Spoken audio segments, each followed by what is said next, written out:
Hello, Okay. hello, fight fans. I'm here with Colleen Aycock, author and writer of some of the books of the turn of the centuries, Joe Gans, and the first Black Champions. Hello, Colleen. How are you doing? Oh, I'm just great because I'm talking to you, EJ. Thanks. All right then. So, where should we start? Where should we start? We tell the fight fans about your work and how did you get into boxing? Oh, you know what? Can I ask you that question? Because you see, there's a huge age gap between us. You're young, I'm old, and so I want to ask you, how did you get started? What interested you in boxing? How did you get interested in it? Okay, this is the first. No one's ever asked me that question before. Okay, so I'm gonna tell the fight fans and yourself how I got into it. So my first time I actually watched film was Muhammad Ali against Trevor Berbick. I believe it was on BBC One over here in the UK, London, England, and it was Muhammad Ali. He lost the fight, and that was my first recording of a fight. But and then later on I saw Barry McGuigan. He lost to Steve Cruz. I used to follow his career, and then I saw Frank Bruno when he was up and coming, and when he lost to Tim Witherspoon, and then later on I saw follow Mike Tyson. And his career, obviously, he beat Bruno and went on to unify the belts. But through Mike Tyson, he was interested in all the old fighters, Joe Louis, and he had extent history. So when they had interviews with him, he mentioned all the old fighters, and that's how I got interested in all the other old fighters. And I thought, oh wow, there's all these other guys I never knew of, and in black and white. So obviously through Mike Tyson, that's how I got to know the history of the game. That's how I came into boxing. Well, I love the connection because you know what, EJ, that's exactly how I got interested in boxing, through the television. Because, now here's the difference. My father was a boxer, a professional boxer in the Depression. So you have to go back to the 1930s to see, to understand what he was all about. But when we got a television, everything was black and white, and there weren't a billion channels. There were just a couple. But you know what? There was Friday night fights. And what would we do? If we wanted to watch the television, which was just a great treat for us, for the kids, we had to watch what Dad was watching. And the difference is that I was a little girl among all these boys, and my father, and you know what? I think I heard something a little bit different from what the normal person hears, because my father was a professional. He was so passionate about those fights. And probably I didn't pick up too much then, but I picked up the passion because these were the old fights. Even on the replays, they showed these old fights on television. Can you imagine if we would all see these fights on television? I mean, now we are starting to see them on channels like YouTube, but it was there in my living room. Oh my gosh, my father measured my biceps.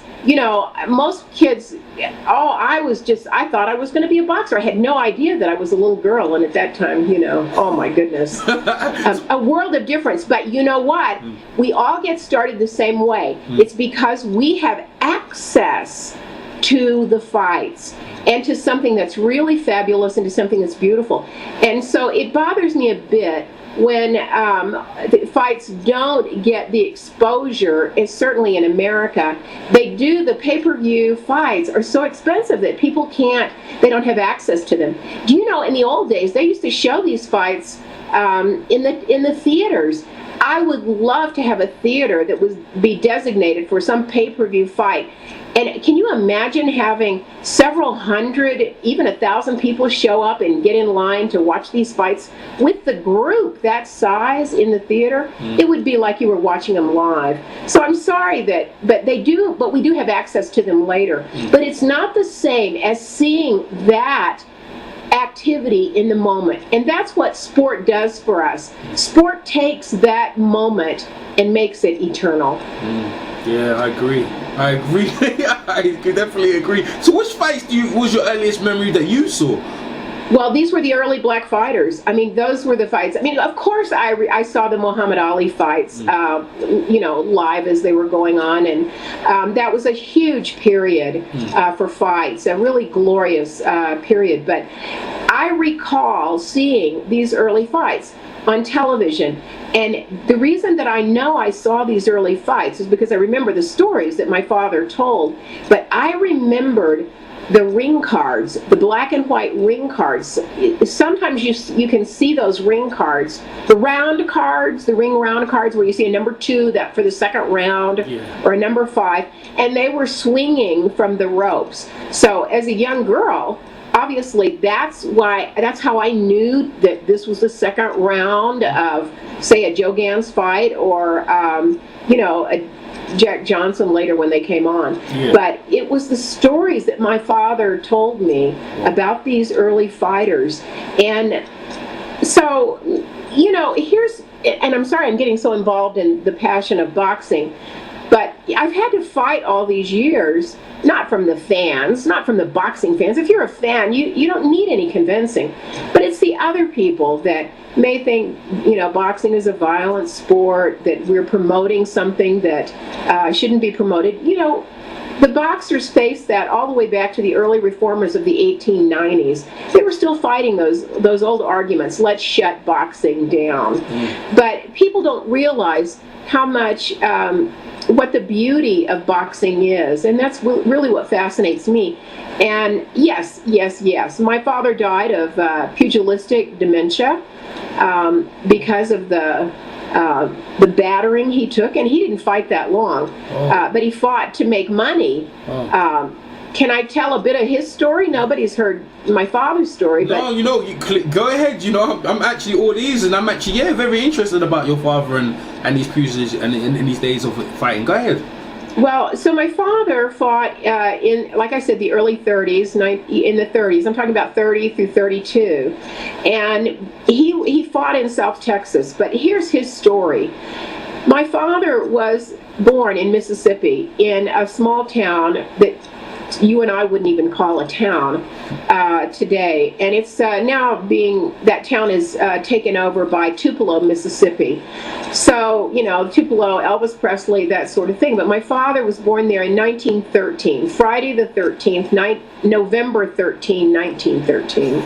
Okay. And it was a lucky day, I always say.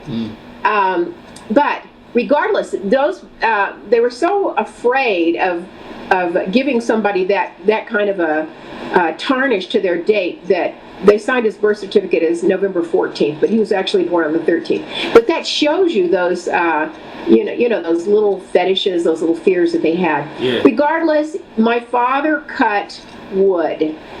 His father, I don't want to say anything bad about my family because some of my extended family may be listening, but regardless, the boys had to do most of the work.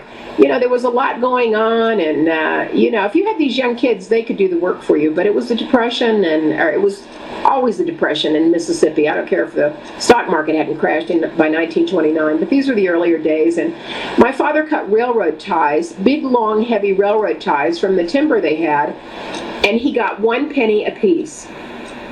Wow. Yes. But that was the current rate, I guess, at that time, right? Well, it was for these little guys. And in so doing, he had his hand, he was chopping and working on one with an axe, and he had his hand over the log, and he accidentally cut off his thumb. Wow. Well, he cut the tip of it off, but they had, no, medicine was primitive then, certainly no access. But by the time they got my dad to a doctor, gangrene had set in, and the doctor had to cut off the rest of the thumb down to the nub, so he really did not have a thumb. Now, here was my dad, who was a boxer, and I would say, Dad, how could you box without a left thumb? So I will tell all of your viewers, you make a grip. EJ, I hope you're doing this right now with your left hand. I'm actually picturing the thing you're saying. Go ahead. Now, you make a grip with your left hand, and you know how important for an orthodox fighter a left jab is. Yeah. Now, you make a fist, and you don't have that left thumb. Does that put you at any disadvantage? Well, my father's answer to that was always, now, I don't think I could throw a punch without my left thumb. But my father said, you don't need a left thumb to box. You don't need a thumb to box. Guess what? That was the advice he gave me all through life. Well, you know what? You don't need that to do this. I mean, could you imagine a greater person with greater advice? To me, so I grew up always thinking, well, I don't need that to do this. these boxers, that's the kind of wisdom these boxers had, and they didn't let anything get in their way. Wow. So now let's go back to the beginning of boxing. My grandfather put the two oldest boys, my father and his older brother, who was two years older, on a train, and they went down to South Texas from Mississippi because they heard that the land was being developed for orchards, and that maybe they could use these boys in picking, whatever fruit. And we're talking about manual labor. Well, my grandfather ended up bringing the whole family down there to the valley, to Edinburgh and far San Juan Alamo, Donna area, along the Rio Grande Valley that borders Mexico and Texas. When the family decided that they were going to pick up and move, guess what? They left my dad and his brother there. So my dad was 14 and 16. You know what? In those days, you were a man at 14. So that's what I love about my dad formed for me this transition between these early boxers and the later ones. All of those boxers were men, and most of them were on their own or left home by the age of 14. I have two sons. I can't imagine leaving my sons left alone to fend and forage during a depression when they're 14 and 16. But you know what? That trained you to be the man that you were. So my father then, he was trying to survive high school. He was living on a dairy farm, and for his room and board, he had to milk the cows at 4 o'clock, and he tried to go to high school. But that was virtually very difficult. And so he saw that day in 1930, 1929, 28, there was a boxing ring on every corner of Main Street, USA. And on the weekends, men would throw coins in, and people would challenge to be able to go get those coins. And of course, the bigger fighters got more coins and so on and so forth. Well, my father wanted shoes. He needed shoes. He had no shoes. And he saw the most expensive pair of shoes in the store window at $5. My father eventually developed a shoe fetish, and he always wore the most expensive shoes, but I know it came from that moment when he had to step in that ring with no experience, and he was going to win that money because he needed shoes. And he won the $5, he bought the shoes, and he was a boxer after that. But, with that story, okay, now I know what these boxers were going through at the turn of the century. And then hearing the stories from my father, it was just a texture that I could understand about these early fighters. So enough of my father, but isn't that the story of most of the boxers that come through? They're penniless, they're motivated, they want to win. It's a one-on-one challenge. It's not a team sport, and you can make some. And I owe everything that I am today, and that my family has, certainly, to my father. I hope that the children of the boxers that we have today really appreciate what their fathers have and their mothers now have done for them to give them that kind of background. But having a boxer for a father, let me tell you, there were no excuses around our house. Wow. And there was no fear. So as a woman fighting all that, the first that I had to come through in the 50s, 60s, 70s, and being a woman out in the workforce, my father said, it was his famous saying, and of course now with Mike Tyson and Evander Holyfield, I can't say this anymore, but my father I would say, oh, Dad, I'm so afraid. I don't want to, I can't do that because, I'm so nervous. And he would always say, get up in front of that crowd. What can they do? They can't eat you. And it was just a funny saying, but he always said it. What can they do? They can't eat you. Well, the world is a little bit different now, but it certainly gave me the fearlessness, the fact that I grew up with that kind of background. And all the boxers that I talked to, they are such gentlemen. The older boxers, let me tell you, there's not a finer man than a retired boxer. EJ, put me in a group of boxers any day. I will put those boxers, I don't care who they are, what their background is, they are better men than anybody I've seen today. I don't care, hands down. I'm sorry, that's how I feel about the old boxers. They're gentlemen. They've been through it. They've been in the ring. They know what it's like to win and lose. They know how, and you know what? Those men have done it all in their early period of their lives. They've learned lessons that most of us don't learn with a lifetime of living. Yeah. And that's why boxing is important for us, to train these young kids. Train these young kids in the art and grace of boxing, because maybe one day they will attain that grace. I agree. Wow. Yeah, wow. I mean, the stuff you were saying, I was actually picturing the turn of the century and what your dad, and your dad mentioned to you about what could the worst thing it could do is eat you, and and you're right about, because I interview a lot of old fighters, and they've been through experiences early in their life that some people haven't experienced in a lifetime, and you're right, and I agree with you. Everything you're saying, I 100% agree with you. So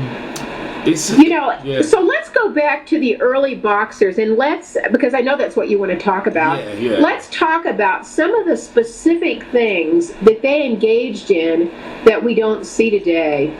And I'll start with the caveat that and I don't want to leave out my co-writer Mark Scott. We were in business together in Texas early on, and we shared the passion of boxing. And we were both writers at the time. We went on to live our lives, but we always connected. And Mark went through those early days when he was a young boxer, and he didn't have anything either. So I want to give a shout out to Mark Scott, because we just share so many things, obviously, about the history of boxing, and he knew many of the people that my father knew and that I knew in South Texas at the time, because he boxed in the Golden Gloves in Austin, and went down to South Texas and fought all the Ayalas, and they were a famous family. But let's go back to the turn of the century, and the caveat that I was going to mention was that when we first started writing about boxing, we got a great deal of criticism by saying that the old boxers people were saying that we were saying they were better than the modern boxers. Well, I'm not saying that they were better. I'm saying that you put one of those old boxers in the ring with some of the new boxers, and let's see what would happen. Those boxers, they knew that if they made the professionals, their average fight was going to be 20 rounds. I'm talking about their average fight. To go the distance, to turn pro. Now, yes, you could get some 10-round fights. Some people would only negotiate with these. Certainly the early black boxers were so tremendous that some of the white boxers at that time would only go 10 rounds with them. But for the most part, they knew that they were going to have to go 20 rounds.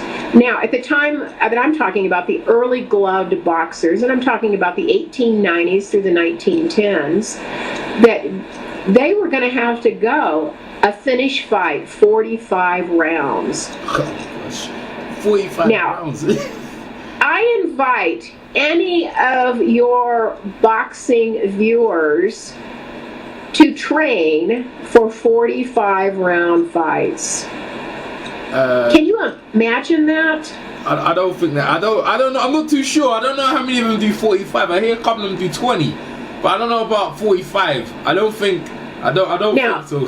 Think about it. How long a fight would that be? We're talking, yes, gloved boxing with gloves. The gloves weren't probably as sophisticated as they are today because you had horsehair. Now, put your hand in a horsehair glove and think about what you can do once you're in that glove for so many rounds. The sweat, the blood. I mean, your gloves are going to be virtually soggy by the end of, a 40-round fight. How long is that? 3 minutes? 1 minute rest? You're going to go all afternoon. You're going to go 3 hours. Mm-hmm. Yeah. And those weren't the longest fights. We have glove boxers that went 75 rounds. 75 rounds? 70? Oh, how was it normal 3-minute rounds? And how did it work if you got knocked down? Did you get when you got knocked down, did you get a chance to rest? How did it work? Colleen? Hello? Oh. So the bottom line is that these men would fight, all day. Sometimes, have to come back. But those were very few fights, I will tell you, because that was in the transition from bare knuckle to gloved. But there are some long fights, only because the bare knuckle fights were used to fighting. But those rules were different. In bare knuckle, when you were down, that ended the round, and then you can't get 30 seconds to get back up and go to scratch. But today, still in the 1890s, when the black fighters that I write about, and the early other fighters, they went regular 3-minute rounds, 1-minute rest break. But let's talk about some of the different strategies that they had that might be different from what you would expect to see today, and what you can see in some of those old footages still. There are a couple of boxers that I like to mention.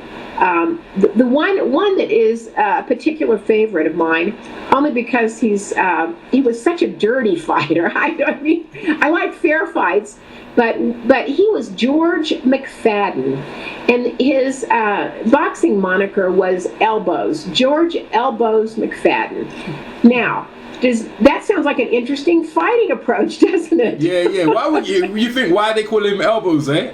There you go.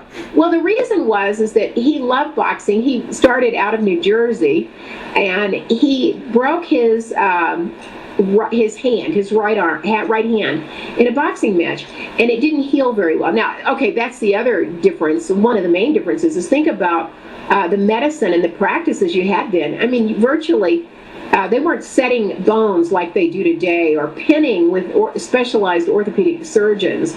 Your hand, you had to wait till your hand healed. Who knows how it was going to heal? But regardless, Elbows McFadden had a broken hand for 2 years, but he still wanted to get in the ring and fight. So he realized that he didn't have to use his fist. This is like my father not having a thumb. He realized that he didn't have to use his fist. He could fight with his elbow. Now, granted, you wouldn't do that today, but he wrote, he was one, at least the early authorities, the Nat Fleischers of those days, that would have been Richard K. Fox, the publisher of the Police Gazette. But he thought that Elbows McFadden was one of the greatest defensive boxers of that period. I say of all time, but they're talking about until 1910. Well, I have his little book that he published in 1905, and it was How to Be a Good Defensive Boxer. Well, that I thought, okay, well, if he was supposed to be one of the best defensive boxers, because I always believed that the boxers that I wrote about, people like Joe Gans and Dixon and Walcott, I thought those guys were the best defensive fighters. And let me tell you why I think the early black fighters had to be the best defensive fighters. Because in America at that time, we are still, so the division of the black versus the white was still so strong. And would it have been to the black fighters' advantage to have gone in there pell-mell the first round and bloodied the white opponent and knocked him down and killed him? I mean, what would have happened to the majority of black boxers if that had happened? I don't think the fight would have continued. I think they would have probably looked to lynch him or something like that. Of course. And how many of them were threatened with lynchings? They were all threatened with, they all had death threats or lynchings. Now, it wasn't every fight, I'll tell you, but in their lifetimes, they certainly were facing that. So yes, the only way that you could become a good fighter and get good fights were to be a good defensive fighter. So that's why they had to let their opponents go, whatever, and certainly they were written in the Articles of Agreement. Most of these guys wouldn't fight these early black fighters without something in the contract saying, okay, we'll let him go 5 rounds. You have to make him look good 5 rounds. Okay, you have to have 6 rounds. Certainly when the early fights were being filmed, they didn't want to knock out in the first round. They wanted to show the film later. So they had to let him go. 8 rounds was the perfect film length And you'll see, if you can go pull up Joe Gans and Kid Herman, you'll see that that was one of the most popular fights of its time. And that was 1907. It was shown everywhere for 2 years. And they were making money in the theaters with that fight. This was a perfect fight. Joe Gans let him go 8 rounds, and then he knocked him out with the most killer knockout you have ever seen. And it was always mentioned to be the best knockout of its time. So those guys were good defensive fighters. Yes, you can see all of their great defensive moves. But let me go back. I'm not going to forget about George Elbows McFadden. Yeah. So what were his tactics, and how were they different? And some of these tactics you can still see today. And what he believed was you could strike somebody defensively with your elbow. Now I say strike because they're coming in. You just happen to have your elbow in the way. And that's how you could become a good defensive fighter, with your elbow.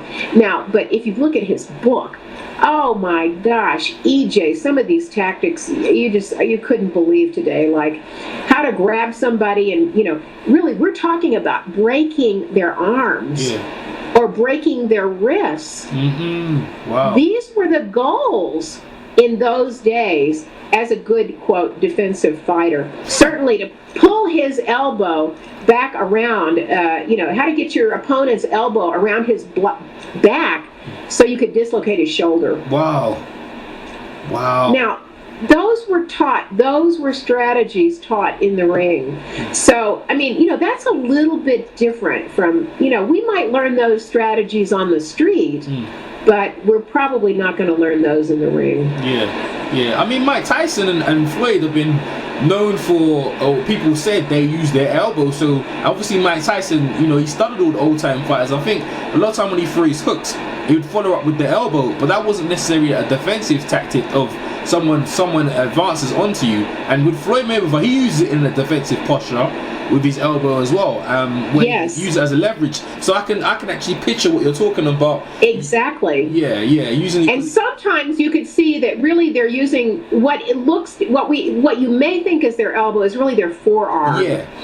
Yeah, that's right. So that's always there, and you have to have a strong forearm, and you train for that. But that elbow gives you that certain advantage there. Yeah, definitely. Well, he's first defensive fighter. So what's his name? George Elbow McFadden. That's it. I'm gonna look him up after this interview. I'm gonna look him up. You fight fans, you do it as well. We're getting a history lesson here. You continue, Colleen. Go ahead. Okay. Well, I love Mike Tyson, so let me go back to my love of Mike Tyson. Okay, go ahead. I loved Mike Tyson when he was going through a very difficult period in his life, and it was very difficult when I would say a positive word about Mike Tyson because he had all these other social things going on. And listen, I'm not here to excuse any kind of bad behavior in public. I don't care what it is. I don't care. You need to control yourself. That because you are a fighter. A fighter has to take more from the public. He really does. Ask all of these fighters. You're expected to be, because you're in the public light, yes, you are expected to do things as a gentleman, because you know what? You can kill them in the ring anytime you want. But so anyway, let me go back to why I love Mike Tyson, because when I was working on the Joe Gans book, back that book was published in 2008. And so when I was doing the research in Baltimore for that, I had to go search out his grave. By the way, in 2005, 2006, 2007, there was no one on the street that even knew who Joe Gans was. Yeah. I'm very proud that today almost everybody knows who Joe Gans was. Yeah. But there was no one there. When my husband and I drove to the graveyard, Mount Auburn Cemetery, to locate his grave, we pulled up. The thing was in chains. It was awful. Here was this very historic American cemetery with the greatest people, not just Joe Gans buried prominently in the front there, but great people of early history. We should have revered that graveyard, but here it was in shambles. It was chained. Well, there was a policeman parked right in front of what looked like the projects at the time, and so the policeman, I went up to him and I said to this policeman, I'm going to go over those chains, and I just want to tell you what I'm doing. See, you never can say. Is it okay for me to go over it? Because I was afraid he would tell me no. And I was determined to find Joe Gans' grave. Yeah. Well, so anyway, he looked at me like, well, you're crazy if you want to go, in that graveyard. But I said, I'm going to go over there. I just want to let you know, because I didn't want to be arrested, quite honestly, for trespassing. And so I said, and he said, well, what are you looking for? And I said, I am looking for the grave of the magnificent Joe Gans. And he looked at me and I said, have you ever heard of Joe Gans? And he said, no, he never had. So I proceeded to give him a quick boxing lesson, or a boxing history lesson. But isn't that a shame but I'm not putting him down. I'm just saying that was the sign of the times. Yeah. That you have a man who is literally there guarding that area every minute, of his shift. And within eye distance, here was a great man buried whose grave we ought to revere again for all time. Yeah. And that was very sad for me. But regardless, I hopped over and photographed the grave, and then found the two old boxers that were trying to keep that grave, and they are friends of mine to this day, and I cherish that memory. But it was very difficult in those days to find anything about Joe Gans, and of course you had to throw yourself in a library in the dungeons and look through old newspaper clippings. And today it's so wonderful because more and more things are coming online, and people have access to these early research tools, and I think that's wonderful. But anyway, I agree with Steve Lott. I interviewed Steve Lott, and he's Bill Caton had the fight, Bill Caton and Jim Jacobs, and he's the biggest library of the fight films, and obviously Bill Caton died, and Steve Lott took over that, and he gave the rights to ESPN for Muhammad Ali, Joe Louis, and all the big names, but for all the other fighters, he has all the fight film with them, and he's currently the fight of the day, promoting old time fights for all the guys who love all the old time fighters. So it's a current theme at the minute. The guys fight. Isn't it wonderful? Yeah, Isn't it wonderful? Yeah, I think I love that. And Steve Lott has been so gracious to me to provide pictures and things for my books, and and making sure that Mike Tyson, got a copy of Joe Gans. So, so here was how I'm an old lady. I have to, be prodded back to my subject here. But when I heard that Mike Tyson visited that grave, you know what? I was in love with Mike Tyson. If Mike Tyson wanted to visit the grave of Joe Gans, a fighter who I so admire, and then you know what? Mike Tyson couldn't do anything bad in my book. No, yeah, a lot of people feel the same way. I mean, people are still in love with Mike Tyson up until now. I mean, what he did in the ring was reminiscent of some of them old time fighters. Jack Dempsey. Yeah, exactly. Where did he learn it? Yeah, excitement. Where did he learn it? And thank heavens that Customato showed him those old films. Yeah. And he was trained on those old films. And Tyson is a great historian. You should interview him. Well, he's not allowed in London at the minute because they changed the laws. Anyone with a criminal record can't come into England no more, so they wouldn't allow him in. I don't think they can allow Floyd Mayweather in because he recently has a criminal record as well. So unless they change the laws, which if they just implemented in December, I don't think England's gonna be able to see Mike Tyson. We'd have to go to the States. Wow. And Australia has the same thing as well because they prevented Mike Tyson going there. So The only way we can do it is online, and and this is another thing about the internet, and obviously with social media allowed me to obviously contact you and contact Steve Lott and other people that are there. So the world has become a bit smaller by the internet, but we're allowed to see all this fight footage. And with the Joe Gans, because you're right about 97, 2000, people didn't know about Joe Gans, and Mike Tyson was prominent about that. Even with Muhammad Ali at the time, I know I found out about he imitated Ray Robinson's style, but with Mike Tyson especially, he talked about all the old time fighters and watched them, and all the old absolutely. So he kept the old fighters alive for anyone who's willing to go and watch, and that's all I watch at the minute. All I watch is old fighters, black and white fighters. That's as much as I can get it, as much as I can talk about it and see it. I'll watch it, but the turn of the century to me is still a thing. And only recently I heard about Tiger Flowers, and he went through, and and especially with you and Al Bernstein talking about the Carnival of Champions and all the old fighters, Joe Gans and Sam Lanford and all the old guys. These are stuff that people talk about, but I know you've got detailed research. The stuff you've just mentioned so far at the interview is that you could actually picture what you said about the horse.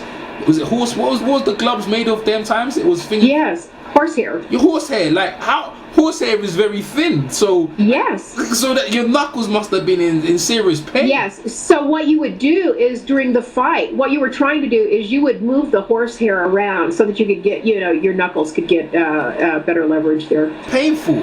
It's very painful. And also we talk about fighters we know about in England. We talk about Molyneux, and is it Molyneux? He came over from America to face what's his name? Thingy Kreb. He came over, and and how they broke his arm in the fight. So when you're mentioning about how black fighters had to be defensive, I could actually picture that, because they done a documentary about it as the first time. Obviously they mentioned him as the first black champion, but he's not recognized as the champion. Yes. And then what he went through and how they broke his arm because they didn't want him to lose. They didn't. Absolutely. And absolutely. I mean, the fight. What fighters had to endure just to go through, it's amazing what they went through. Yes, and look at it. And look what. Did they wear any mouthpieces? And look, they still take pictures with their teeth. Yeah. I think so. I heard they used to take orange peel used to put in their mouth as mouthpieces. And Colleen, what I wanted to discuss with you is the turf, because you look like some of the fights were pictured in like a farm kind of rural area. Like it was the ring itself was square, and it was like fences, and it looked like the surface was like dirt. Yes. John L. Sullivan. It looked like it was, barbaric. Well, remember the difference between the bare knuckle fights and the glove fights. Really, those rules were spelled out really in the Queensberry rules. But in the bare knuckle fights, when you would wear cleats, you would have like baseball cleats, but they would be sharp. I guess they would be sharper than what's allowed today. But why you needed your second there was because if you were able to get a break, they would go claw the turf from your cleats, and sometimes little mountains would build up of dirt and grass from just pulling it off of their cleats in the corner there. What's cleats? What's cleats, Clean? Cleats are spikes on your shoes. Oh, okay. Oh, that's what you call it. Okay, yeah, all right, yeah. Oh, wow. So also thinking you're wearing spiked shoes. Yeah. So you can cleat what we call cleat somebody. You can spike somebody with your shoes. I mean, it was rugged in those days. Yeah, definitely. I'm actually picturing John L. Sullivan. I remember he was wearing, they used to wear kind of like stockings and shorts, and I'm actually remembering them kind of wearing little spikes on their shoes to get the grip from the dirt. Absolutely. Okay. So you see, these are the gaps. So I can picture now. So and he was there, but John L. Sullivan was considered to be a very formidable guy. I mean, he beat Paddy Ryan, right?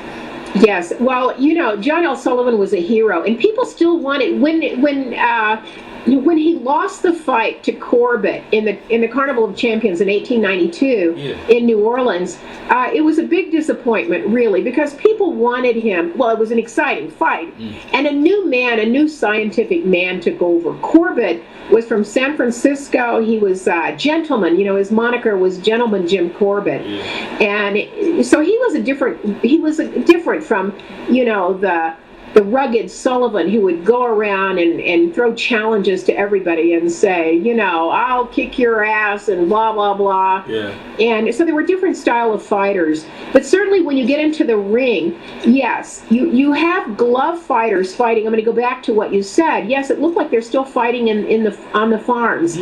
Well, when you were coming up, and you were learning to fight in the early fights. I'm talking about glove fights. And let's talk about the gloves for a second. Yeah. The first gloves that they used were just like gloves that you would put on today. They were more like driving gloves. If you can picture the people in their old cars with little gloves on to be able to hold the steering wheel still. Yeah. They were skin tight gloves. And those were the gloves that they were using in the practice, in the rings, in the gyms to practice with. But then later, the 2-ounce gloves came in, and people were boxing with 2-ounce gloves. But I want to make it clear to your viewers, this is the first time I've been able to say this. I'm not sure that I've written about this, but I've gotten some criticism about the fact that Joe Gans wore 5-ounce gloves into his fight with Nelson.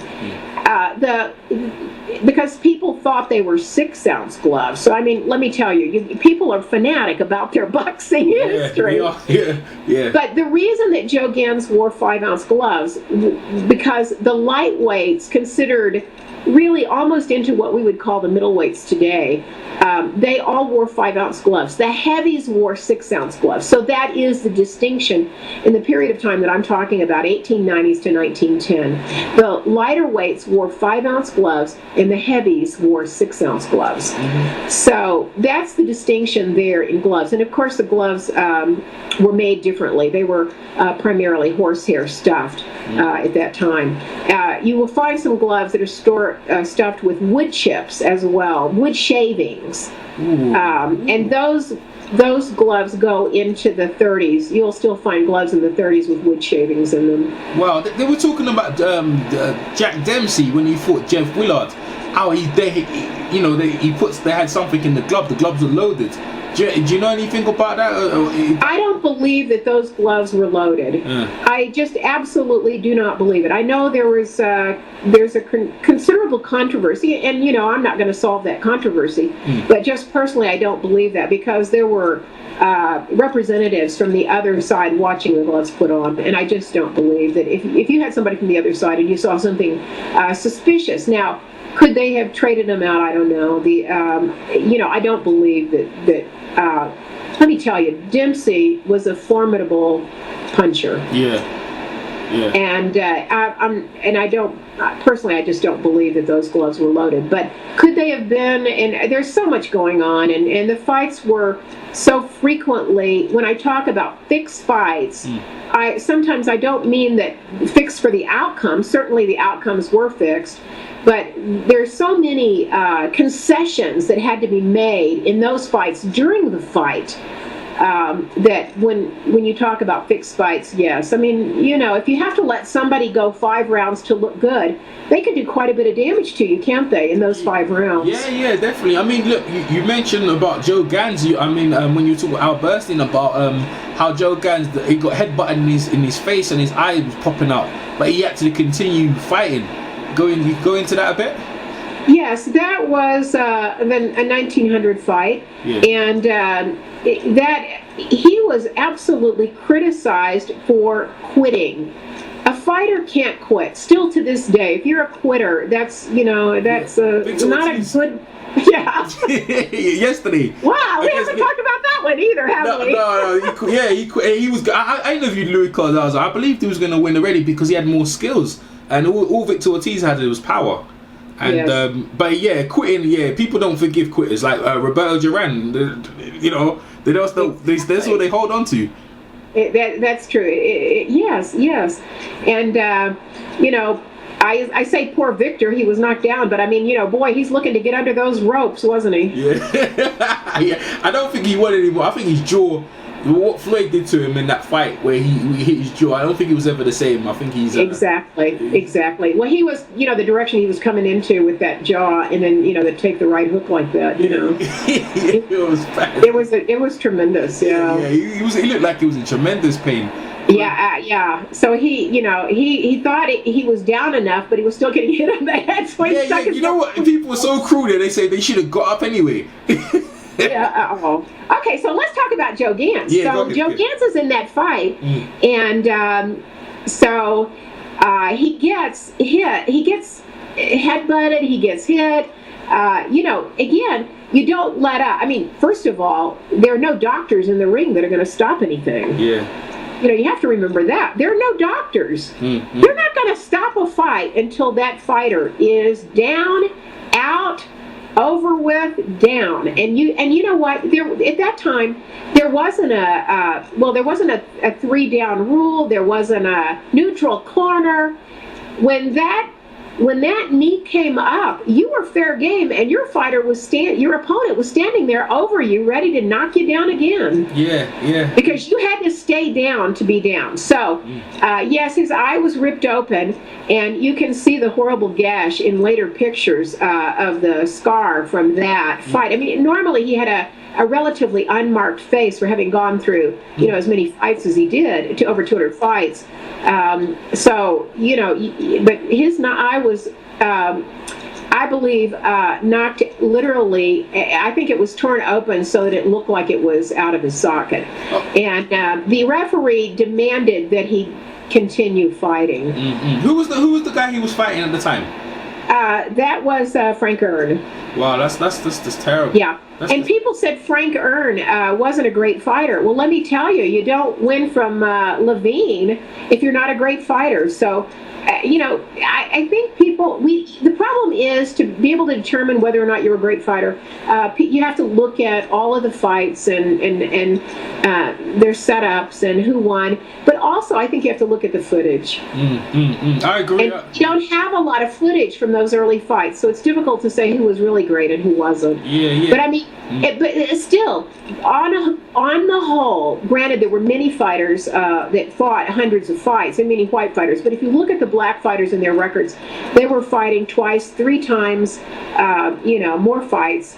They were fighting once a week, certainly once a month. You know, they weren't fighting once a year like some of the fighters that came later on. Yeah. Can you go into the Carnival of Champions? Because I don't know nothing about that. I didn't know how that was conceived, and it was a circus. And tell us a bit about that.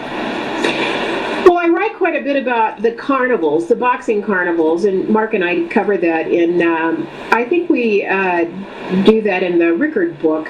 Yeah. I spend a lot of time on the Carnival of Champions, but those early carnivals. But basically, there were a group of promoters in New Orleans who wanted, and New Orleans was a hot fighting town. New Orleans in those days, many of the places on the East Coast, Louisville, Chicago, San Francisco to a certain extent, but San Francisco got bigger. The fights were bigger later on. But certainly in 1892, glove boxing was the rage, and this was the first gloved carnival where you had championship caliber fighters coming into the ring to fight. So there were 3 main fights. There was the lightweight, featherweight, and the heavyweight. The biggest draw was, of course, the heavyweight championship was going to be determined with gloves between John L. Sullivan and gentleman Jim Corbett.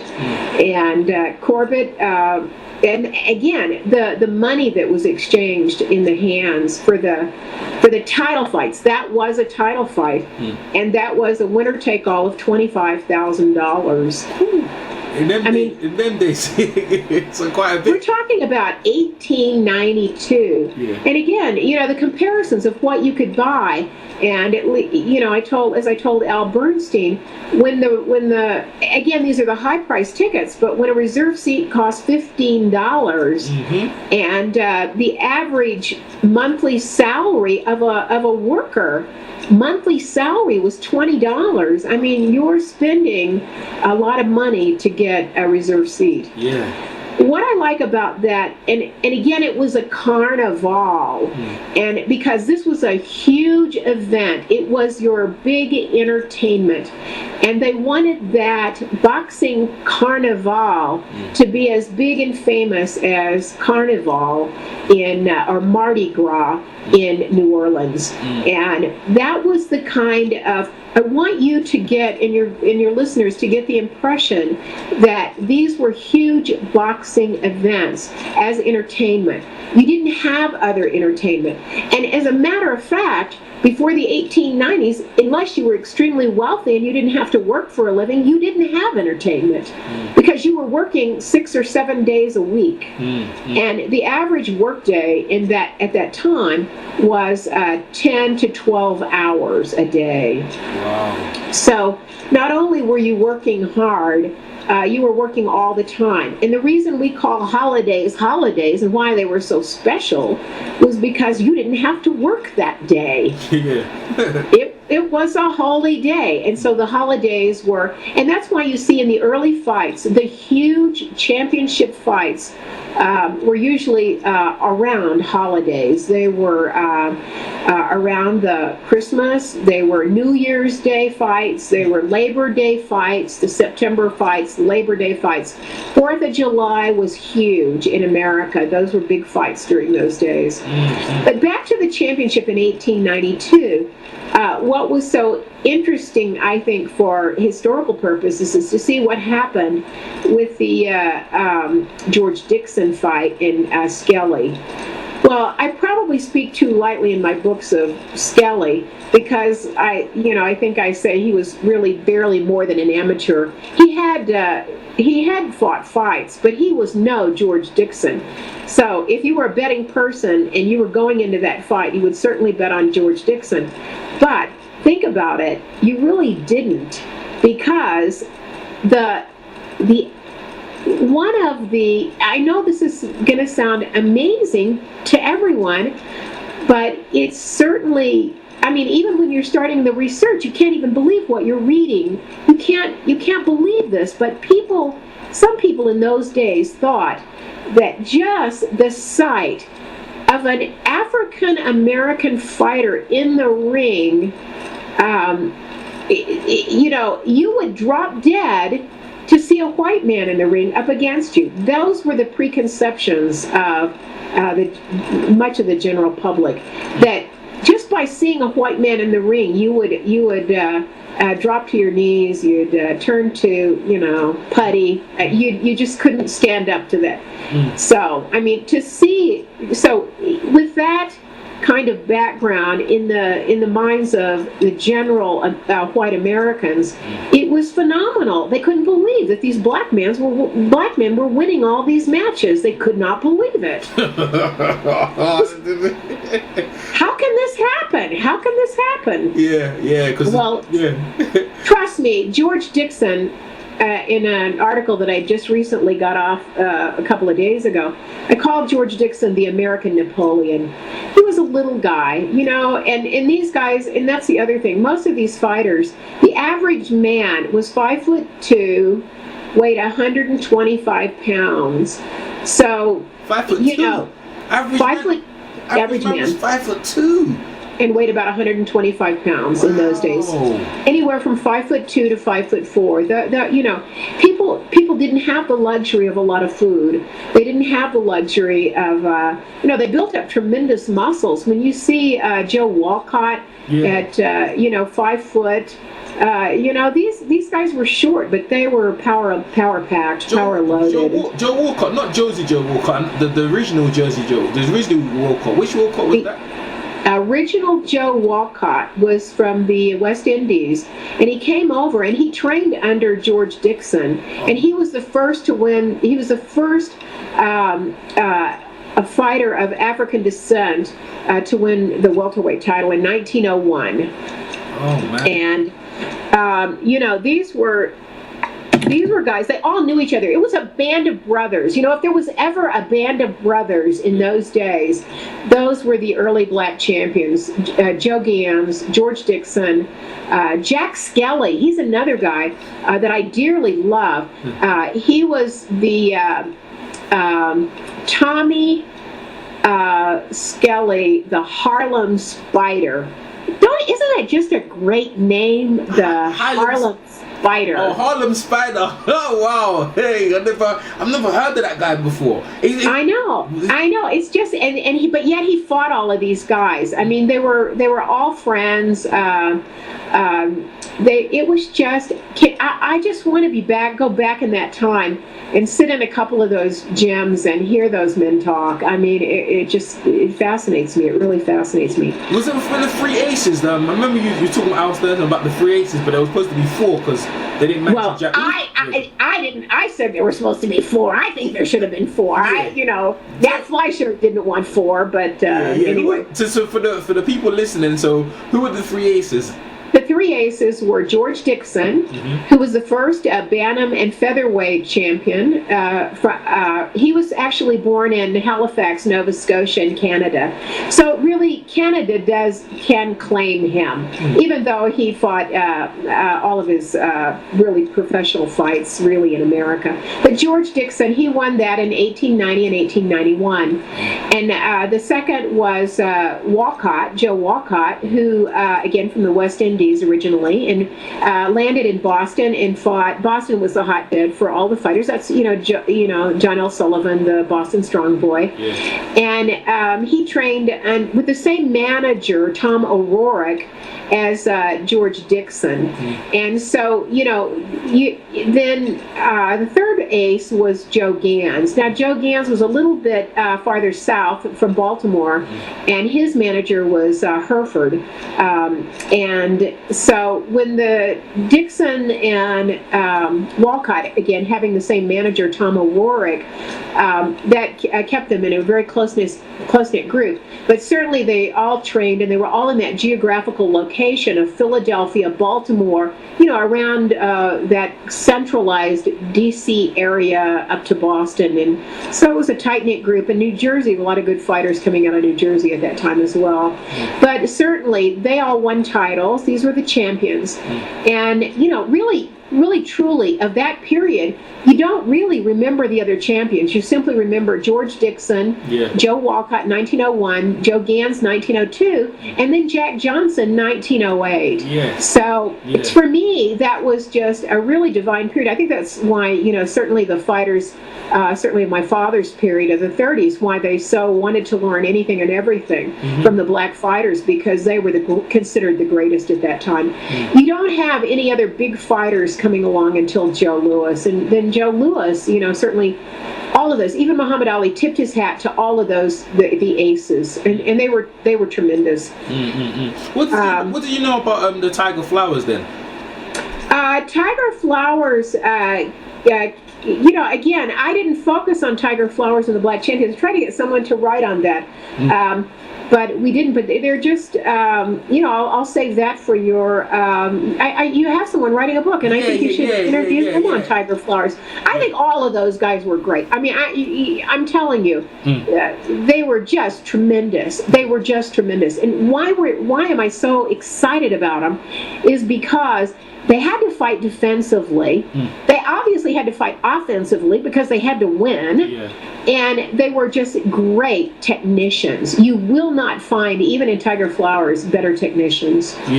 Obviously the fighters in the 50s, they took from it. I mean, I'm sure Sugar Ray Robinson, I don't know who he looked up to, but I'm sure they took things from all the fighters in the past days. Obviously Joe Gans, people talk about people like what's his name again, the one who Sugar Ray Robinson was supposed to fight but he didn't fight him. Do you know what I'm talking about? Wills. Is it no, not Wills? No, not Wills. I'm sorry, that's earlier. Sugar Robertson. They said the only guy that he didn't want to fight. Right. Yeah. It'll come to me. Yeah, It'll come to me. yeah. All them great fights. But Floyd Patterson. I mean, look, Patterson. All of them. They took, and that's why Tyson watched Charlie Burley. That's his name, Charlie Burley. Oh, Charlie Burley. Yeah, right. Yeah, go ahead. But even though Tyson, they were watching Patterson fights, Patterson taking from these early fighters. Yeah. Well, look who Joe Louis was trained by, Chappie. Who's that? Jack Blackburn. Really? He was trained by Sam Bradford? Jack Blackburn. And Jack Blackburn, his whole mission was to fight and win and beat Joe Gans. I mean, he fought him, I think, 5 times. Really? Probably. I didn't know that. Yeah, so and Jack Blackburn tried to get Joe Louis to fight like Joe Gans. I mean, he just didn't have the same footwork, and he was always trying to teach Joe Louis the steps of Joe Gans. I didn't know that. When I think of, because I saw the footage you're talking about Joe Gans when he went 8 rounds, he was allowed to go 8 rounds, then he knocked the guy out. I've seen that footage, and you're talking about the numbers were stuck on the ring rope. That's the footage I've actually seen.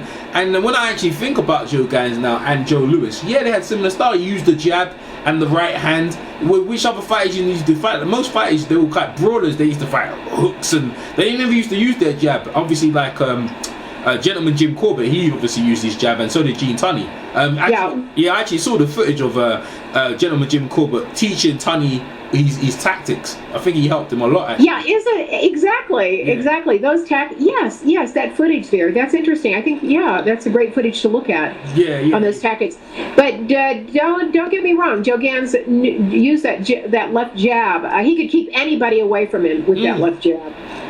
He had a very long reach, it looked like, when I saw that fight. Yes, he did. Don't ask me to quote what that reach was. It was long. Sure. It looked pretty long. It looked pretty long. It definitely looked long. Yeah, I mean, that's why EJ. That's why if you look at that fight with Terry McGovern, that fixed fight in Terry McGovern, with Terry McGovern.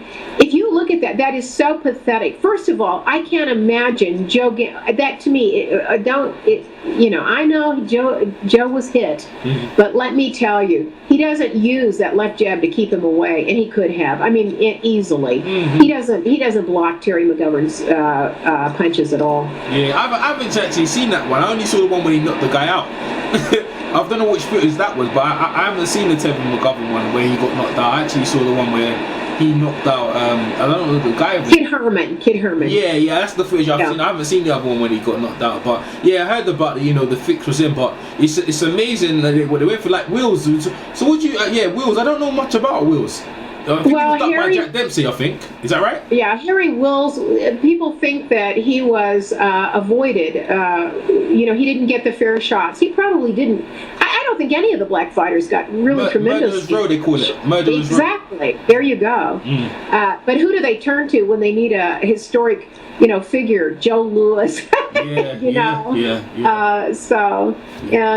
anyway, Harry Wills, I'm going to be doing an interview with Al Bernstein, so I don't really want to get too much into the Tex Rickard book. No, and want to stick with the early black fighters here. Right. But Harry Wills certainly deserved a shot. I don't think the reason Tex Rickard didn't put him in the title fight that he should have was because he previously lost a match. But we can go into that in more detail a little bit later. That's all right. Yeah, that's all right. I mean, stick with the early century. We covered Jack Johnson and Sam Lamford.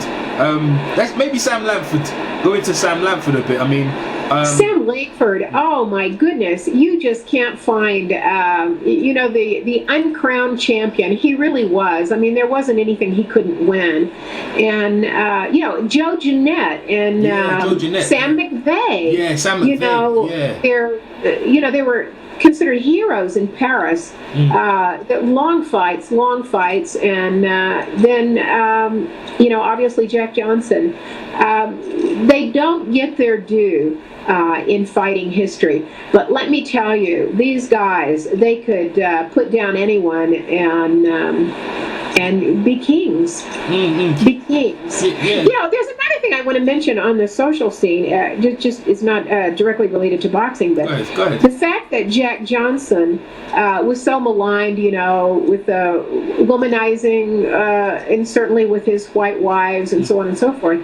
But you know, you recall they were wives. They were his wives. Yeah. I'm sorry, they were not whores. It's like Jack Dempsey. When people said to Jack Dempsey, "Why was your first wife a whore?" and he said, "Well, you know, I'm boxing in saloons. Who was I expected to meet? A school teacher?" It's true, isn't it? What did they expect?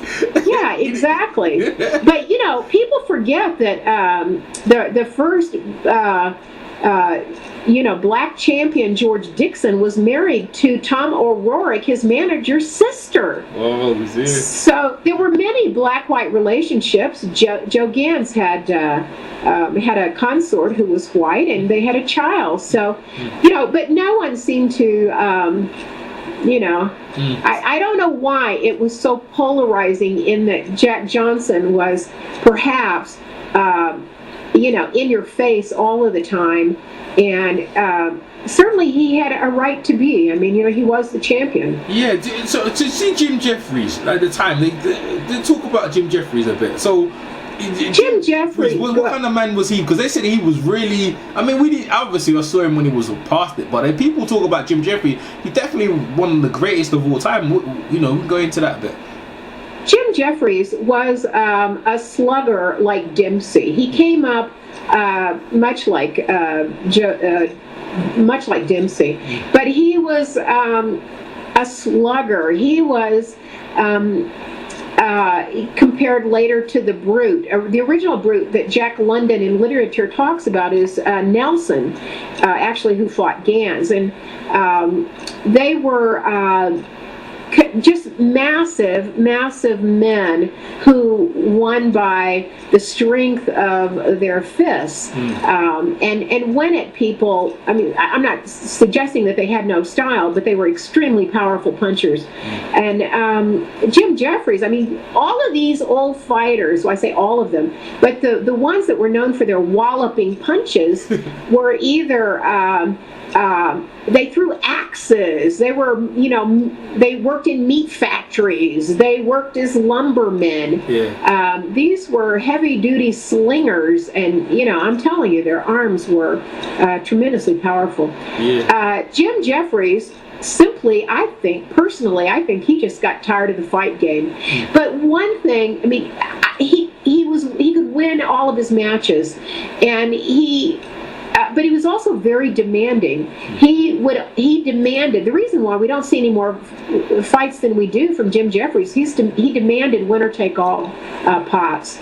And at that time, it was very difficult to get fighters at that level who were willing to do. Think about it. You have to prepare. Winner take all. That means like if you win, you get all the money, and the other guy doesn't get anything. No percentage. That's correct. No, that's not worth it. That's right. So go back to the Carnival of Champions, 1892. Sullivan had a winner-take-all pot at $25,000. George Dixon, by the way, people don't know this. For the most part, George Dixon had a winner-take-all pot at $17,500. Wow. He won? Yes, of course, and that was a large pot. I mean, you know, so the fallout from that fight was tremendous. The American public did not want any more title fights with the black men because they were afraid that the title would be kept, because they knew George Dixon was so darn good. Yeah. And George Dixon did keep that title for a long time. Yeah. So then now Jim Jeffries comes in. Jim Jeffries wins the title, and so he virtually is out of the ring, not wanting to fight. He's certainly retired by 1904. Yeah. But he didn't have the kind of draw that these other fighters did at that time, because everyone knew that Jim Jeffries could win. And his demands for the winner-take-all pot that kept other people from coming in. You know, you had to put money down, and usually at this time it's about $5,000 to post money for a fight. Certainly before 1900 you didn't see any big fights posted for less than $1,000. That is so much money. I can't you know, get across the point that was just so much money. So it put a lot of these fighters out of contention. Yeah, at the time Jim Jeffries, when he was fighting, which black fighters was he ducking? I know it was Jack Johnson, obviously he finally got the ring, but apparently this is what they said, he retired because he didn't want to fight the black fight. Which other black fighters was it? Sam Lamford and McVeigh and all them other guys that he didn't want to fight at the time? He wasn't going to fight any of them. And they were all good. Yeah. And you know, that really started with Peter Jackson, the great Peter Jackson from Australia. You know, when he came over to box... Peter Jackson, was he a black guy? Yes. Yes. From Australia? Yes, he was the Australian champion. Aborigine? No. He came, actually, he came off of a plantation. I'm forgetting where he grew up. Probably from the West Indies or something cool. Originally West Indies, yes, but he was just great. He was tremendous. And what I love about him, oh my gosh, his story is amazing. I don't want to get off on another tangent, but let me tell you about him. He comes to America, and this is what I love about talking to you. First of all, you're cute and your accent is absolutely adorable. How can anybody, you know, that British accent is just amazing. Oh, thank you. So Peter Jackson has, you know, the British or the mother tongue accent. Okay. So here he is, this man who's I forget his exact height. I think he was almost 6 foot. Maybe he was 6 foot. But he comes over and he has the perfect physique. And he's intelligent, and he has the accent of the mother tongue. Wow. I mean, how could you not fall in love with this guy? Everybody immediately considered him more intelligent than anybody else. Yeah. And, you know, I'm sorry, Americans, when they're around British people and they have that accent, they automatically assume they're more intelligent. So, anyway, Peter Jackson was a big hit. Now, the art community, I love this. The art community is going through this renaissance that I talk about from the early days of the Greek, you know, it's this neoclassical period where everything Greek and Roman is now popular. So the artists, I'm sorry, my background in writing comes from some of the artists, but the artists of the day, when Peter Jackson came over, my God, they were so taken with him. You know, he's put on a slab of marble and pictured, and the artists come around naked, by the way, and he's measured with what they call calipers, these little utensils, because the artists were measuring his muscles. They were posing him like the greatest Adonis of all time. And he was this champion. He was more Greek than the Greek statues of old time. Now, here is a boxer, and a black boxer, by the way, at that time, getting this kind of notoriety. I find it amazing that he was considered the best looking man in the world at that time. And his image appears in newspapers and drawn and you know, by these artists who considered him, from Washington D.C., considered him the most artistic body of a man that could ever exist. Wow. So now, he was pretty.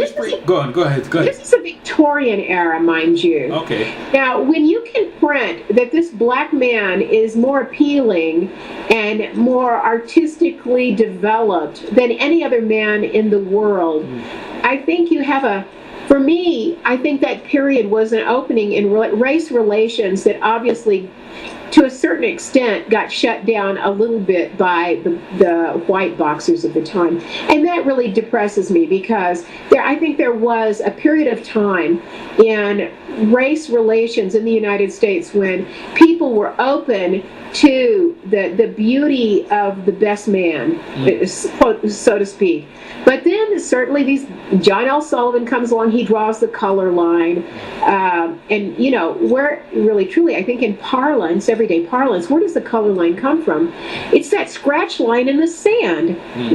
That boxer was not going to step over that line to be in the same ring with a black man. And come on. The reason is because they could beat them. Yes. That's why. The reason is because they could all beat them, and they know they would lose the title, which was so lucrative. And why were the titles in those days so lucrative? Not simply because they carried all this money, $20,000, $15,000, these championship fights, but because they could make more money on the road in exhibitions, in theaters at the time. They could make more money than they could in these championship fights. For example, if you could make $25,000, you could make, Jim Corbett and all of those men, they could make $70,000 on the road. That's a lot of money. Yes, it is, isn't it? And you wonder why some of this is another thing about boxing that surprised me. You wonder how some of them was broke. John L. Sullivan, I think he ended up broke. Jack Johnson, a lot of them. You wonder where all that money went. Where did they all spend it? It was high living. It was high living. I hate to say that, but it was high living. But the cost. Oh, so I was going to mention that. Go on. So if you were to go into a fight, what it would cost to go into a championship fight for both sides. Remember, you have training quarters. You have everyday living expenses. You have train fare. And when Joe Gans would go to a fight, or any of these, George Dixon or Jack Johnson, any of these fighters, you've virtually filled up a train car with your seconds, with your trainers, with your the boxers you were going to train with during that time, and then you have living expenses. So if you didn't get some portion of the purse, it was going to be very difficult for you to even go to these fights in the first place. So you forget about that. All of their training expenses, their road fare, their meals, and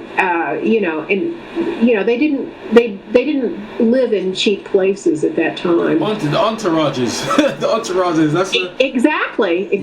Yeah, because I actually saw Jack Johnson preparing for the Jim Jeffries fight, and I remember seeing his entourage. It was 20, 30 people, sparring partners, and it would, and obviously like fast cars at the time, and obviously like you said, high living at the time. That's probably why a lot of them went spend all their money, lost all their money. And none of your friends had money, so what you would do in your community was to pass out that money, and they all did. They were very charitable. Oh yeah.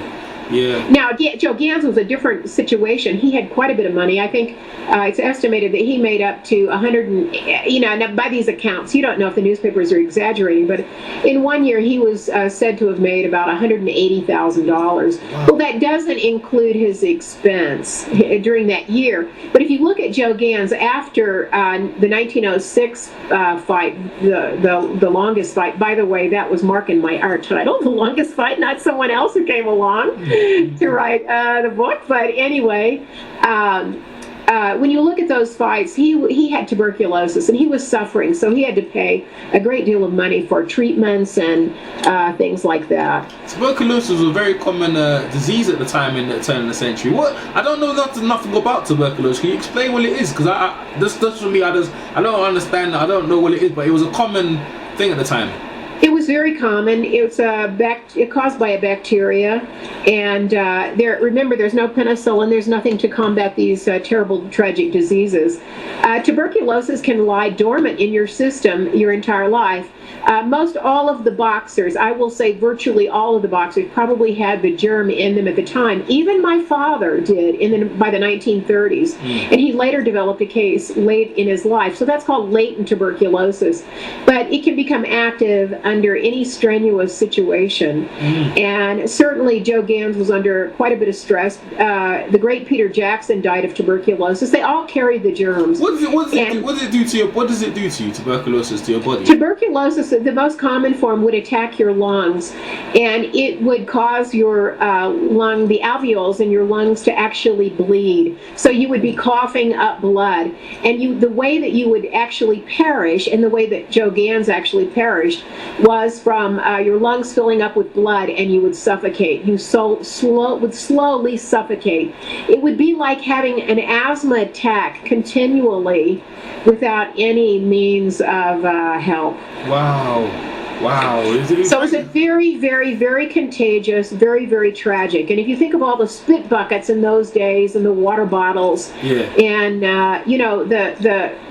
the dirty gems, but really the sputum. I mean, you're coughing and choking in front of everybody, and you're hugging and kissing everybody after the match, and your sweat, everything contains that germ. Wow, thanks for that question. I've actually pictured that now, because I actually remember loads of fighters. See, at the turn of the century, a lot of them contracted that, and everybody. I mean, it was the number one illness. While they would say pneumonia was the number one illness of the time, there was very little distinction through the statistics of whether or not it was tuberculosis or pneumonia. Wow. Now, tuberculosis in the Gans family, I've been doing a lot of research for the current Gans family and their history. That in their family, their predecessor too died of tuberculosis. They all had it, I think.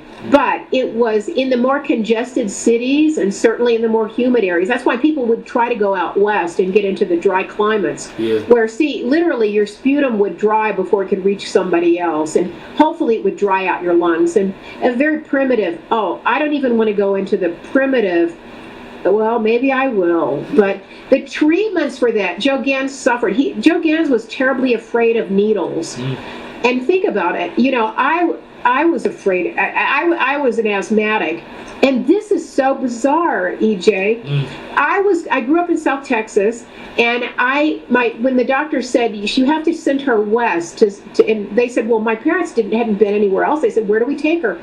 And the doctor said, from Laredo, Texas, in Mexico, said, take her to Prescott, Arizona. It's a very high, dry place. Guess where Joe Gans had to go in the last months of his life?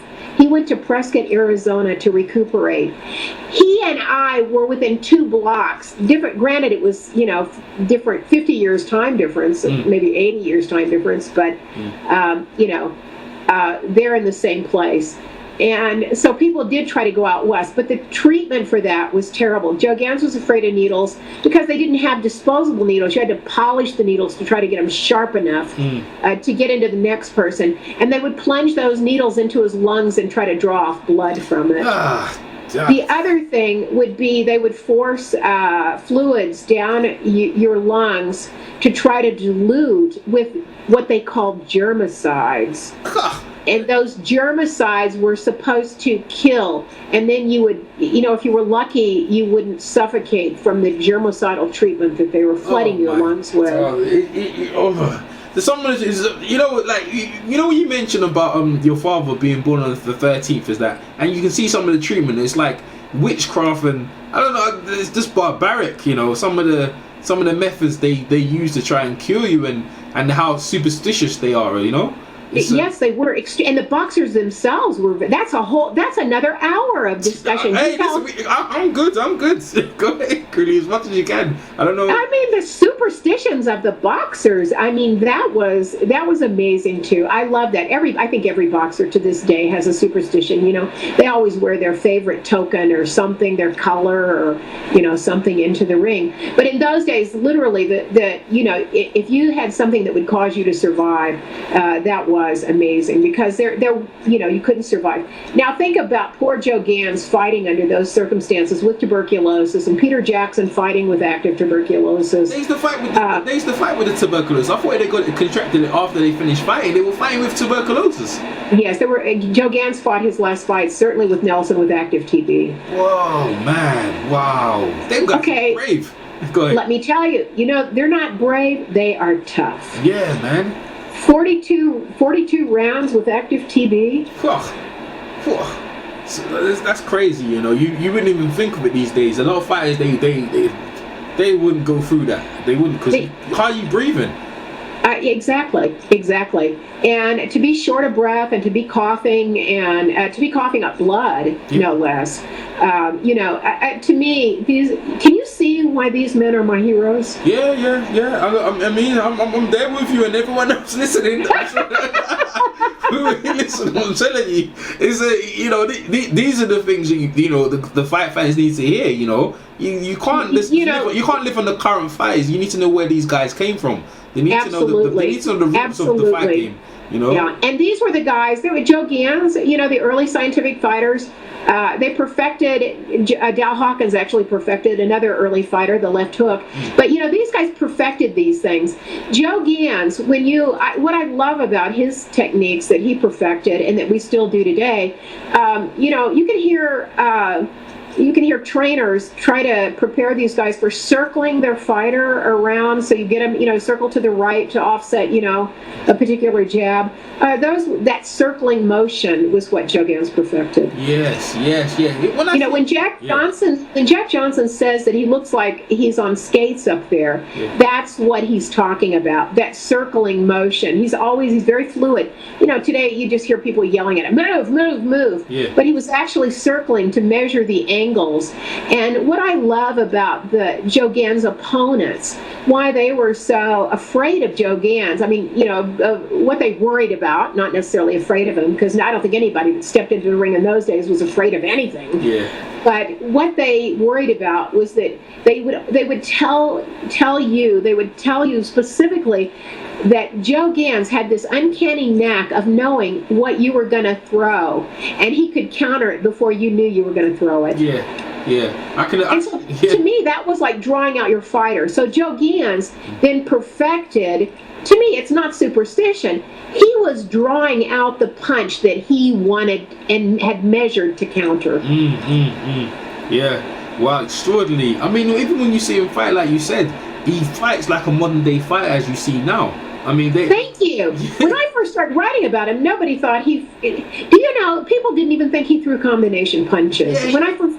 I can't believe that. Yeah, when I saw the footage, I was like, what's this? How can he fight like that? I knew most of the people fought like John L. Sullivan or Jack Johnson, where they clinch in, they grab you, they maul you, hold rushing. You down. Yeah, throwing overhand shots. Joe Gans is pumping at the jab, angles, moving around. Exactly. And the fighters of the day, you can see easily, it was easy to counter them type of guys. They never fought that way. And as you said, with Joe Louis, exactly, I never really, I didn't know the connection there, Absolutely. Jack Blackburn tried to teach him to fight just exactly like Joe Louis. And you could see it because Joe Louis, he used the jab, and everything came off the jab with Joe Louis. Exactly. Everything came off the jab with him was perfect, Exactly. Wow. I just thought of something that we haven't talked about. And another tactic that happened in the early fights was the infighting. Yeah. Think about that. Yes, because today, how many people can infight today? You're separated. Yeah. You separated too quickly. The infighting is very important.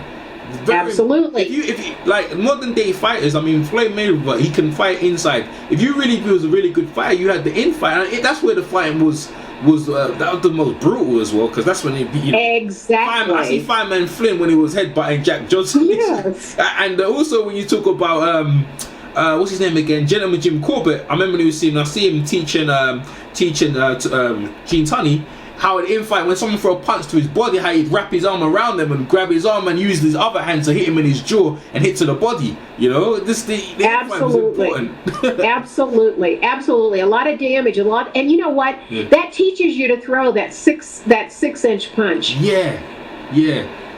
If it's true, the infighting. Jack Johnson was really good at the infighting.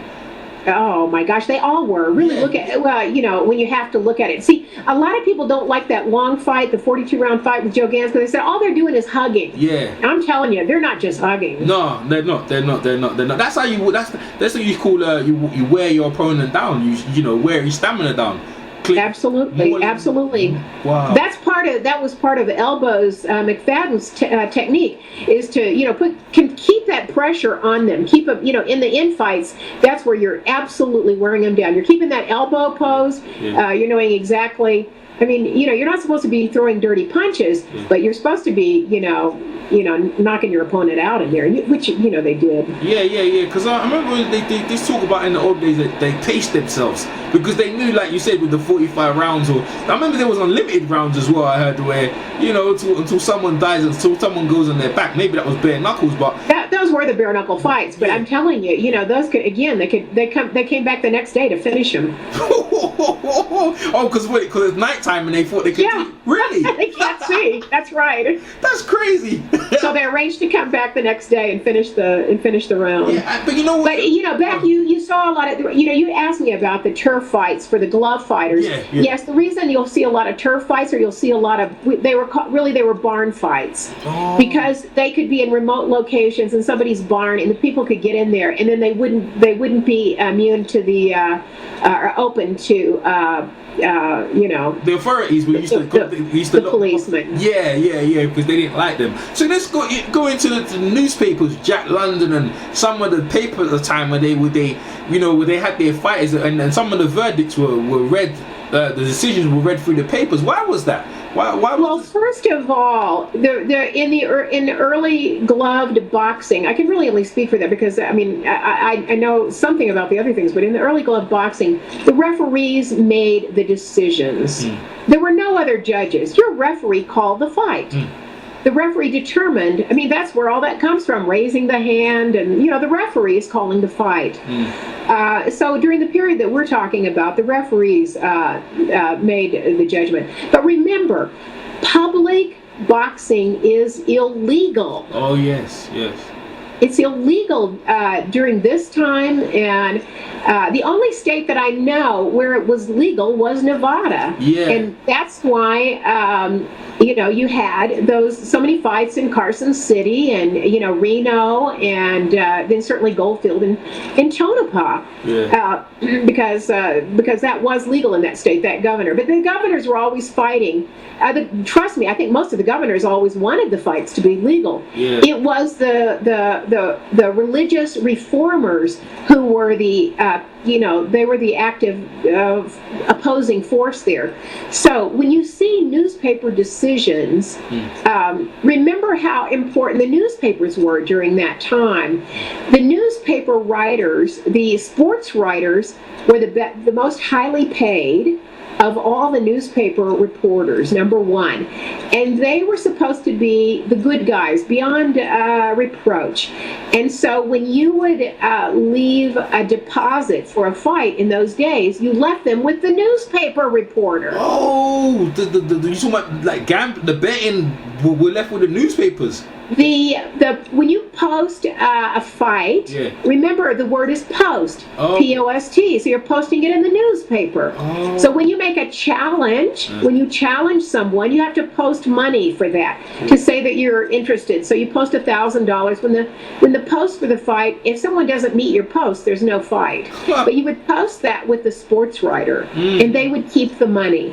And so they were judged to be unbiased. They were supposed to be unbiased. And certainly when you would have, when later you would fight a public fight, but you couldn't do it legally, then, and when the states like New York actually outlawed the fights, they would say that they were that you would have a newspaper decision, and the newspaper reporter then would determine how the fight went, who really won the fight. Yeah. The newspapers them times was really big as well. It was like a map, open up like A to Z map. I heard. It's so true. It's so true. But the good thing is we have a lot of stories from boxing we can get from all those huge maps. Yeah. Oh. Okay. Anyway, so those are the newspaper writers, and many of the great writers of the period came out of the sports writing. Jack London, the great American writer, Call of the Wild, and C. Wolf, and all those. He started as a reporter, and he was the one that first coined the term abysmal brute, and that was about Nelson in the Nelson and Britt fight. But of course, later Nelson fought Joe Gans. But Jack London was interesting. There were many interesting newspaper writers we could talk about, but Jack London was interesting because he was so taken with boxing that he required his wife to box with him every day. Wow, because I don't know much about him. I know the way, the golden smile of Jack Johnson. Because I remember, like, at the time when I saw a picture of Jack Johnson at the time, I just took a picture and then I saw his smile, and I understand why he called him the golden smile, because all his teeth were gold. There you go. I mean, you know, if you were wealthy, you could put gold in your mouth, and and that was the reason. But it was Jack London who coined that phrase. He was the one that made the call for the quote Great White Hope. Yes. But if you think about it, before Jack Johnson and Jim Jeffries fought? By the way, everybody. You remember Jim Jeffries came in at he was at 300 pounds before he had to start training for that fight. So he lost over 100 pounds, just to go ring with him. But I think he was still a formidable figure. He just he wasn't able to be matched with Jack Johnson. But there was such a fervor about that fight, calling him out of attention. And trust me, he wasn't going to come into that fight without a lot of money. And that was a lot of money. When you're splitting in 1910, I talk about $25,000, but remember in that fight they split $101,000. Wow, man, that's a lot of money. And I think he got percentages as well. Did he get on the gate as well? He had more than Jack Johnson, isn't it? They did, and they also had the benefit of the fight films, which, remember, the fight films being shown in the theaters were going to make as much money or more than the fights themselves. They got disallowed, after that they stopped the fight films in 20 years. Actually, when Jack Johnson, see, if you were smart, and that's why I love Joe Gans. He always sold his fight films. He got his money right then and there. You're smart, yeah. That's what you. I can't remember what he got for the. I think Joe Gans got $2,500 just for the fight film of The Longest Fight. But he was smart. He sold it right then and there because later I think they saw the handwriting on the wall. And certainly with Jack Johnson, then if you were lucky, you sold all your fight film money, and which I think he did. I think he sold it to a syndicate. But regardless, then they lost the money when the fight films were. But it wasn't it was the transporting of the fight films. I think people misunderstand that. They just couldn't cross the lines. But if you happen to have a fight film, you could show it from that state. Okay. Another thing as well, when they were champions, like Tommy Burns here, he really exhibited on being a champion. He went like Australia, Canada, London. When they were champions, they went to other people's countries and beat them in their own countries. Tommy Burns did that. Absolutely. Which they don't do no more with the current champions, where they just stay in America and just fight in America. Where when Ali was champion, they go, and then I think boxers miss that. You call yourself the world champion, and why do you fight people in their other countries? I think that's so true. I think you need to fight all over the world. If this is to be a world-class sport, you need to take it to the world. Yeah. And don't get me started on what needs to be done today. But I'm telling you, we need to bring back boxing to the people. Yeah. Not to the rich. Yeah.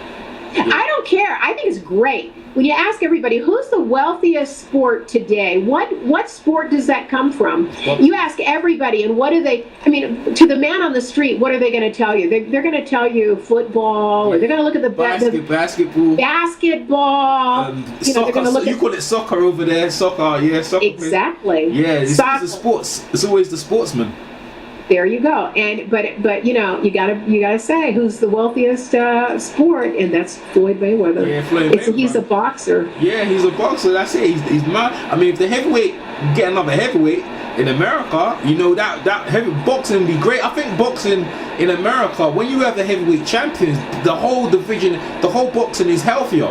When America has the heavyweight champion, when America hasn't got a champion, it's like it's dead. Well, does that remind you of Jim Jeffries' age? What, right now? Yeah. You know what we was talking about, that the lineage of Lennox Lewis is, in my eyes, is still the champion. I only go by the lineage. Like, in my eyes, Lennox Lewis is still the champion. You need to drag him out like Jim Jeffries and then beat him. There you go. Yeah, if you don't do that, go on. I love Lennox. I love him. We need to get him. You need to interview him too, and we need to bring him back. Let's start a campaign to bring back Lennox Lewis. He said he'll come back if you give him $100 million. I think someone should pay that. and bring him out. Because if you bring him out and beat him, then you become the lineage, and then the lineage can continue. Because when Gene Tunney gave up the lineage after Jack Dempsey, I remember I saw his last fight, and yeah, you know, after he gave it up, it was a long time before Joe Louis. Anyone, you know, it was a long time. It was backwards and forwards, you know, before anyone respected the heavyweights at the time, because they were just fighting Max Baer and all the other guys. But it's very important, the lineage of boxing, because you have to you could backtrack it, like obviously to bare knuckles and so forth. You know? Absolutely. I think that lineage is really important. And then, you know, obviously there are too many championship titles today. You know, you can bury that hatchet with me, because everybody, you know, I don't think is there anyone that you talk to that doesn't think there are just too many titles? Yeah, they do. But the thing is, with the fight fans and social media, we unanimously recognize who the champions are. And especially with the up and coming guys, even though you've got a lot of champions in the division, we demand them to fight each other. And if they don't fight each other, there's a campaign like with Floyd Mayweather. People are relentlessly calling him a chicken. Why you fight Manny Pacquiao? They were after him. You know what I mean? So it's like, you know, the fight fans with social media, we push that agenda. Like the networks on HBO and Showtime, they control the fighters. From when I interview the fighters, they control the fighters and tell fighters where to go, what to do. But with the social network, they can't get away, because we're the paying customers, and especially. I love it. I love it. You got to keep up the work, EJ. Yeah, we do. It's all up to you.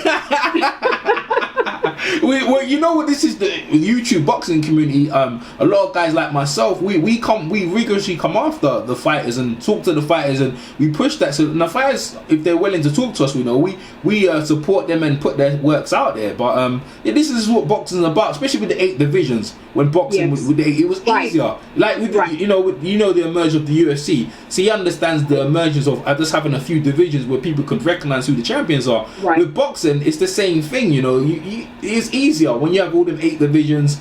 It's just fine. But as you said, you know, boxing at a state in a minute. You know, but look, we can't complain. It's coming on network TV. So it's getting a bit better anyway. So we're getting to see a lot of fights, like we said yesterday.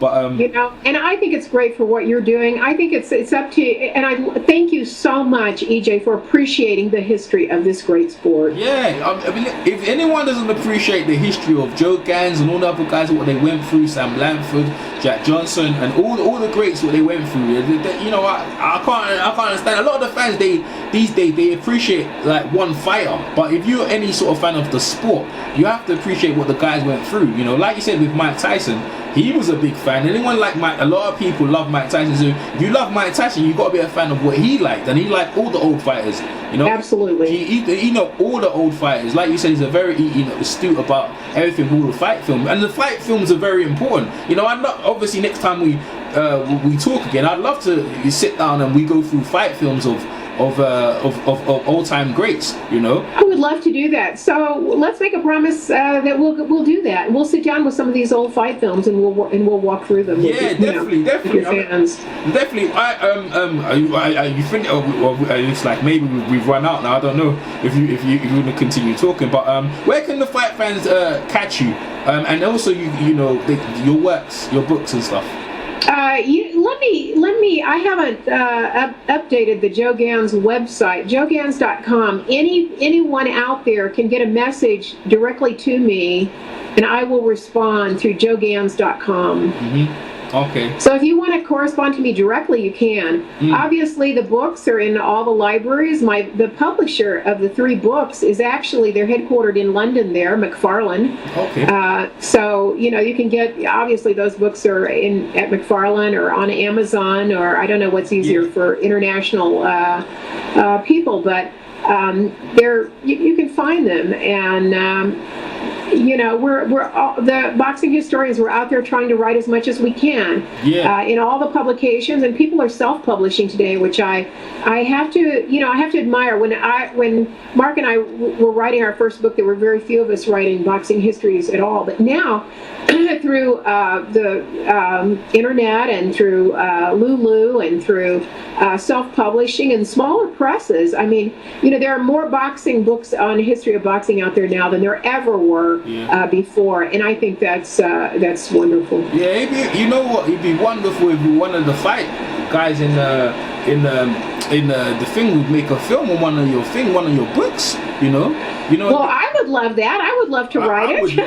Listen, I would love it, because the thing is, yeah, for them going through your books, they'd have a more accurate a sense of what some of the fighters went through, because Absolutely, and I think you have to have the context. I think if you just put up if you just write a screenplay and you don't have the context, if you don't know, the things that were happening as they walked into the this gym, this not gym, but this arena that was built for $40,000 just for that fight. Yes, out of wood, lumber, and build up. I mean, the biggest. And guess what? And guess what? They built it in 3 weeks. Yeah. I mean, look, I saw the Jack Johnson and the James Jeffries, the way they built that stadium just for that fight. It was wow, massive. It was like one of them Greek. It was Colosseums. Yes. Full of lumber. So. At another time, we'll have to talk about Tex Rickard, but how he was able to bring back those staged events as big as anything in the Roman Colosseum. That's what Tex Rickard did for boxing. And if you don't think he's not the father of modern boxing, yes, he's very important too. Yeah, we're definitely, because I know obviously you got another date with Al Bernstein. When is that? Because I'm definitely going to tune in for the part 2 of you and Al Bernstein. I'm looking. Yeah, I can't wait for that. So let the fight fans know when that's going to happen, and obviously we'll try and catch you after that maybe. That would be great. I think they were talking about early February, and I think that's next week. But yeah, good. That's it. I get my next dose. That's it. That's funny, but I haven't arranged that specifically. But I know it'll be soon. I know they were talking about doing that very soon. So I'll give you a shout out when I have a date on that. Okay, that'll be.